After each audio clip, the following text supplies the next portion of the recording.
Et tout de suite, c'est l'heure de notre invité. Bastien, vous recevez Yves Jungmann, le proviseur du lycée Magendie à Bordeaux. Et oui, il est professeur du lycée Magendie, il est surtout le secrétaire académique d'un syndicat dont on n'entend pas forcément parler, mais qui va se faire entendre demain. C'est le syndicat des personnels de direction de l'éducation nationale. Autrement dit, les proviseurs, les directeurs d'établissement, de collèges et de lycées. C'est très rare de vous voir dans la rue. La dernière mobilisation, c'était il y a 10 ans. Alors pourquoi vous allez vous rassembler devant les rectorats? L'appel est national partout en France. Oui, effectivement, c'était il y a 10 ans la dernière fois, et les conditions étaient à peu près identiques à celles qu'on rencontre aujourd'hui, c'est-à-dire qu'une crise de confiance s'est installée entre nous, personnel de direction. Vous avez cité les proviseurs, les principaux et les adjoints aussi, parce qu'une équipe de direction, ce sont aussi des adjoints. Et cette crise de confiance, elle ne porte pas sur la politique qui est menée, par exemple sur la réforme du collège. Nous, on était pour cette réforme, mais sur la manière dont elle est mise en œuvre. En fait, on a l'impression qu'on ne nous fait pas confiance et que jour après jour, les injonctions que nous recevons, les produits informatiques qu'on nous livre ne sont pas adaptés. On nous met des bâtons dans les roues alors qu'on devrait nous aider. Donc, voilà. grosso modo, on vous dit, allez, vous avez l'autonomie, et puis quelques temps plus tard, on vous dit, oui, enfin, l'autonomie, d'accord, mais il faut faire ci, il faut faire ci, il faut faire ça. Et au final, c'est une autonomie feinte.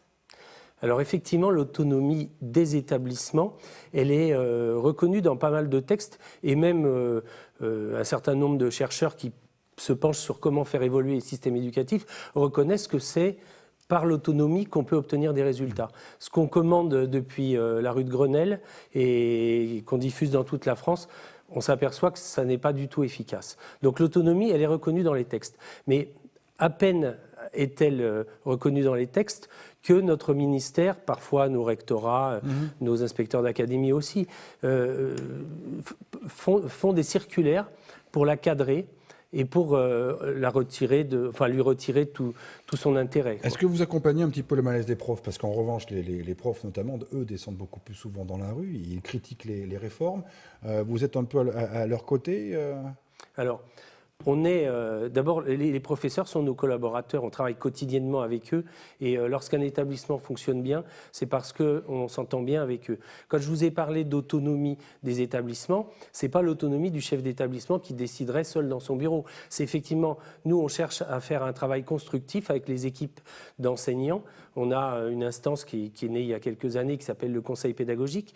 Voilà, c'est un endroit où on peut faire vivre la démocratie au sein des établissements. Donc les profs ne sont pas nos ennemis et par certaines mesures qui sont prises par notre ministère, on se retrouve en porte-à-faux et par exemple la réforme du collège où ça a créé d'énormes tensions entre les chefs d'établissement qui appliquent les directives nationales et les professeurs qui étaient contre. Cette réforme, je ne pense pas qu'elle était mauvaise, mais elle a été mal conduite. Il aurait fallu discuter avant plutôt que discuter après. Alors en fait, ce qui manque souvent, c'est le dialogue social. C'est pas propre pour l'éducation nationale, voilà. C'est très français comme on va dire ça comme ça. Mais nous, on le constate quand même vraiment vous, c'est encore pire qu'ailleurs, c'est ça? Peut-être. Ouais. Concrètement, vous parlez d'autonomie, mais un ministère doit assurer le même type d'enseignement partout en France pour tout le monde. Si les établissements deviennent autonomes, forcément, ce sera un petit peu différent et puis on essaiera de trouver le lycée qui est le meilleur, etc. C'est compliqué aussi d'avoir d'un côté l'autonomie et de l'autre côté la nécessité d'offrir à tous la même éducation. Comment on fait? Alors déjà, ce que vous dites n'existe pas aujourd'hui, car tous les établissements ne sont pas identiques et il y a vraiment de profondes différences. L'autonomie, elle va dans les modes d'organisation. Mais effectivement, il restera toujours, et nous on le souhaite, des programmes nationaux. Oui, voilà, quand même. Des diplômes nationaux. Donc, ce n'est pas une autonomie qui permet de faire ce qu'on veut jusqu'au bout, où qu'on soit. Mais elle permet quand même d'adapter ces textes nationaux aux contraintes locales. Et ce ne sont pas les mêmes. Selon l'endroit où on vit géographiquement, mais aussi parce que les milieux sociaux ne sont pas les mêmes. On a en France des établissements où il y a peu de mixité sociale.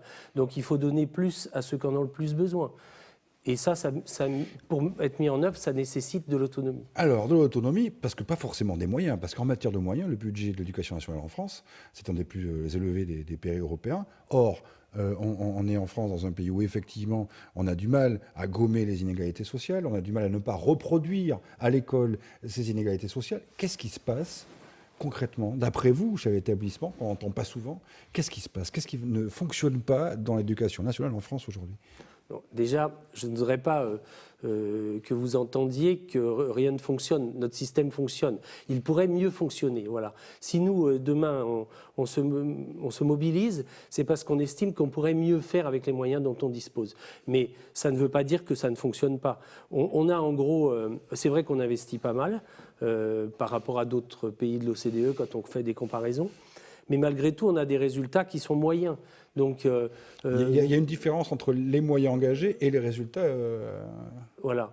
Donc, on doit pouvoir mieux faire et les marges de manœuvre, elles sont probablement dans ce que j'ai évoqué précédemment, c'est-à-dire donner davantage de pouvoir aux établissements pour réfléchir de manière constructive à comment faire pour mieux faire réussir les élèves et arrêter un peu avec une bureaucratie qui nous freine au lieu de nous aider. Par rapport à la mobilisation des enseignants, parce que très souvent, ils disent « oui, d'accord, vous réformez tout, mais nous, vous nous enlevez 1 heure par-ci, vous nous rajoutez 2 heures par-là. » Bon, il y a ça aussi, l'implication des enseignants.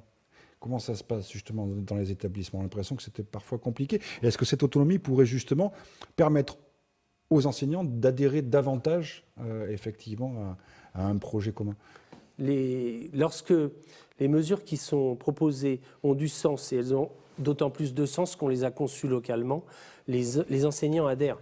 Les enseignants dans ce pays sont des gens qui sont motivés, qui souvent ont choisi leur métier. C'est pas l'image qu'ils donnent, en tout cas auprès du grand public. Très souvent, on voit un petit peu les profs comme bon, voilà, ils sont jamais contents, on peut jamais réformer l'éducation nationale, ça va jamais. On entend toujours, la réforme, il faut la faire, mais pas comme ça, ou pas celle-là, ou pas maintenant.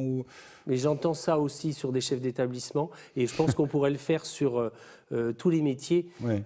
Ceux qui se font remarquer sont souvent ceux qui ne font pas bien leur travail. Ça n'est pas l'immense majorité des enseignants, ni des chefs d'établissement, bien sûr. Et effectivement, si on se focalise sur la brebis galeuse, on peut en faire des généralités. Ça ne correspond, ce que vous me dites ne correspond pas à l'image que j'ai. Et moi, je vis avec des enseignants au quotidien. Donc, il y a beaucoup de gens qui ont des initiatives, qui prennent des initiatives, qui ont envie de faire progresser le système. Et il faut qu'on puisse les aider à le faire. Donc le message est clair, celui que vous voulez faire passer demain, c'est oui, on peut réformer, oui, on peut réussir, mais vous demandez à votre ministère de vous faire confiance. Voilà, c'est ça. Il faut faire confiance à notre expertise. Parfois, on nous reconnaît cette expertise. Il faut que ce soit de manière plus fréquente. Merci beaucoup d'être venu nous parler effectivement de cette mobilisation assez rare. La dernière du genre, c'était il y a 10 ans. Donc avec cet appel à manifester, ce sera le cas devant le rectorat de Bordeaux à 11h30 ce mercredi du syndicat des personnels de direction de l'éducation nationale. Merci. Merci à vous.